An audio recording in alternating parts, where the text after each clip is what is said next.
ते काही मिळत नाही असे लक्षात घ्या. आरो म्हणजे काय? ठीक आहे, मला तुमचं बोलू. आणखी एक बोलू. याच्यासोबत याच्या पाण्यामध्ये जीवाणू असतात, विषाणू पण असतात, बरोबर आहे? पाण्यामध्ये विषाणू खूपच घातक असतात, कदाचित जीव जाऊ शकतो. लक्षात आलं? पाण्याच्या, कारण कुठल्याही जीवाणू आणि विषाणूचं रोगाचं प्रमाण जर वाढलं तर ते विषाणू किंवा जीवाणू तुमच्या संपर्कात येण्याची 3 साधनं असतात: हवा, अन्न आणि पाणी. 70% आजाराचं प्रमाण नुसत्या पाण्यातून जरी आढळलं तरी जवळजवळ 40% प्रमाण हे फक्त विषाणूच्या स्वरूपातच असतं.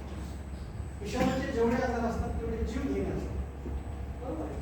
आणि बॅक्टेरियल इन्फेक्शन असेल तर नॉर्मल कंडिशनमध्ये डिसीज होतात, पण लवकर दुरुस्त होतात, त्याच्यामध्ये दोष मिळत नाही. जिथं आपल्या प्रशिक्षणामध्ये ऐकलं की समजा पाण्यामुळं माणसं गेली, तिथं तुम्ही समजून घ्यायचं तिथं विषाणूचा सुद्धा इफेक्ट. म्हणून ते विषाणू बॉडीमध्ये आल्याच्या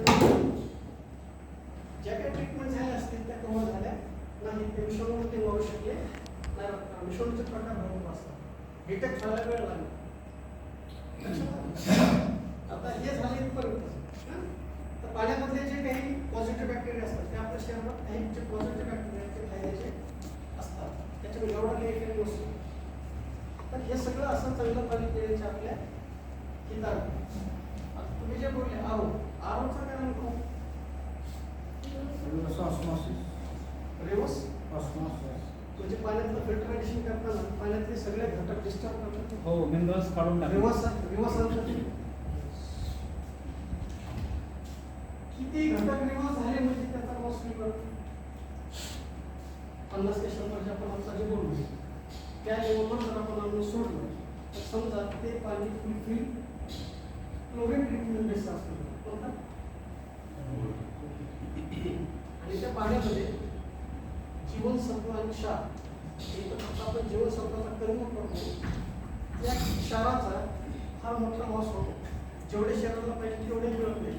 ते पाणी मोकळं असतं, कोरं असतं, म्हणून त्याचा टीडीएस एवढा मिळतं न ते मोकळंच पाणी जर पिलं तर पाणी आपण जसं पितो तसं ते शरीर त्या पाण्यामध्ये काही नसल्यामुळं ते पाणी शरीर ॲब्सॉर्ब करत नाही, शोषून घेत नाही, त्याचं काही काम नसतं आणि शरीर वाईट गोष्ट घेऊन घेत नाही. ते पाणी तुम्ही जसे पिणार तसे ते पाणी नंतर पडून बाहेर टाकणार लगेच जाणं. लक्षात आलं? मग तुम्ही कितीही पाणी पित राहा त्याला तुमची ताकद लागत नाही. आणि हे प्रोसेसर वापर असतं क्लोरीन, त्याचं गणित पण असं आहे, जर क्लोरीनचं प्रमाण कमी जास्त झालं आपण बघतो ते, समजा त्याचं प्रमाण जर जास्त झालं असं म्हणजे असं फिक्स रेशो जर नाही पाळले किंवा गव्हर्नमेंट पॅरामीटर जर नाही पाळले त्याच्यामध्ये, तर त्याच्यामध्ये क्लोरीन ट्रीटमेंटचं असं गणित